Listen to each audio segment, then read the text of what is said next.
this point, you have hopefully begun to revise your small moment narratives. I want to give you 2 techniques today that you can build or weave into your narrative writing that I think will really strengthen your piece.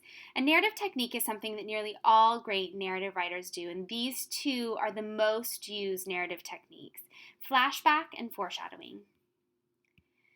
Flashback is an interruption in a story's sequence of events. It takes the reader back to an earlier time and shows something that happened in the past.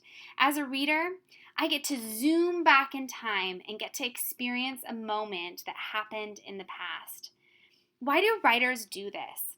Writers do this to help us understand something about a character. When you look at your narrative, is there something about the character that the reader doesn't understand? And could you use a flashback, a moment where you allow the reader to experience a scene that happened in the past? Could you use that to help the reader understand something about the character that they need to know? Let's look at an example. So as I read this piece, I want for you to think about, where does the flashback begin and where does the flashback end? Danny remembered more about that day than he let on. The day that his mother's pearls were lost forever. He'd been sitting in a corner of the garden reading. "Where did you get that necklace?" he overheard one of Lucy's friends ask. "I borrowed it," Lucy said proudly. "Are they pearls?" another asked. "They're beautiful." Danny knew instantly which necklace his sister had borrowed from his mother's jewelry box. Her pearls, his mother's favorite. They were given to her by their father, who had passed away a few years ago, and she wore them nearly every day. He listened to the girls' giggles as they played by the pool. It was a beautiful day to be laughing with friends. He peeked around the corner just in time to see one of the girls slip and begin to fall. As she fell, she reached out and grabbed at Lucy, snagging a finger on the pearls. He watched as that sacred string burst, every pearl landing one by one in the water. His sister looked blankly at her sopping wet friend and began to cry. Her sobs were uncontrollable. She sat, huddled in a ball for the next hour, clutching one wet pearl, and covered the pool deck in tears.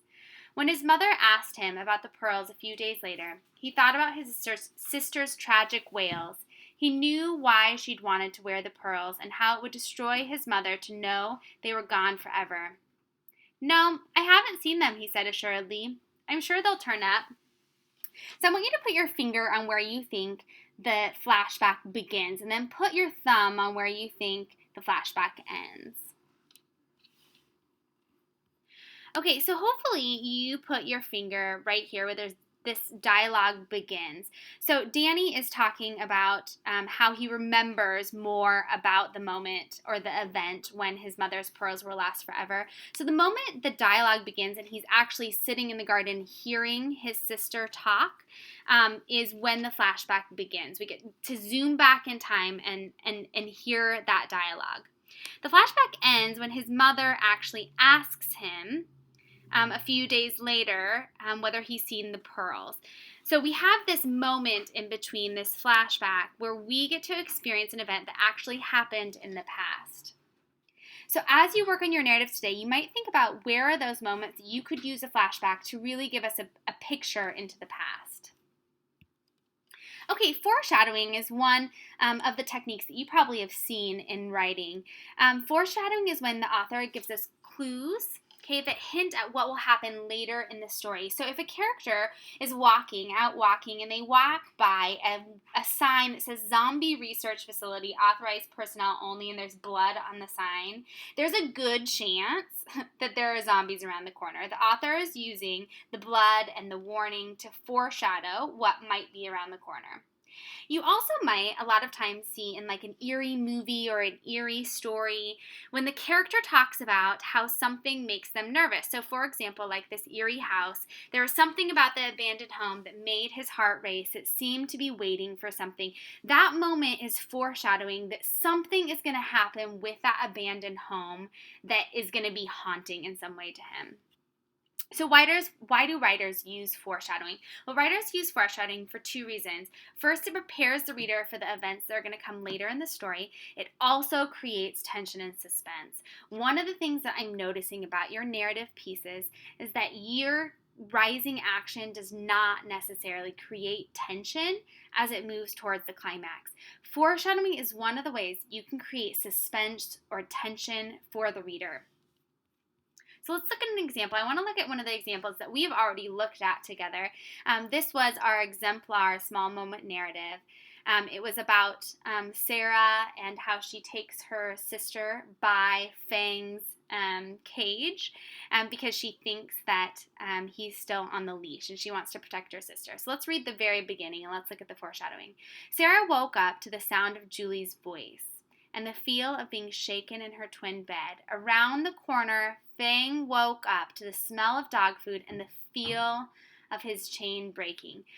The author includes the feel of his chain breaking in that first paragraph because she's hinting at the fact that when Sarah walks her little sister by Fang's cage, that he's no longer is on her chain. We as the reader can predict that Fang is actually going to chase them because of that line. That line creates suspense for us. Foreshadowing is one of the greatest ways that you can create suspense in your writing, and I would love for you to go back and find areas that you can build in foreshadowing. So step one, I want you to read through your piece and I want you to think about foreshadowing first, okay? Because that's going to be the easiest. Try to identify 3 or 4 areas where you could foreshadow an event later in the story, probably your climax. Step 2, I want you to think about, is there one scene or 2 scenes that you could interrupt with a flashback? Here's my hint for you with flashbacks. I want you to use flashbacks to add detail or to slow down your story. This is a great way to really stretch out a piece of your story.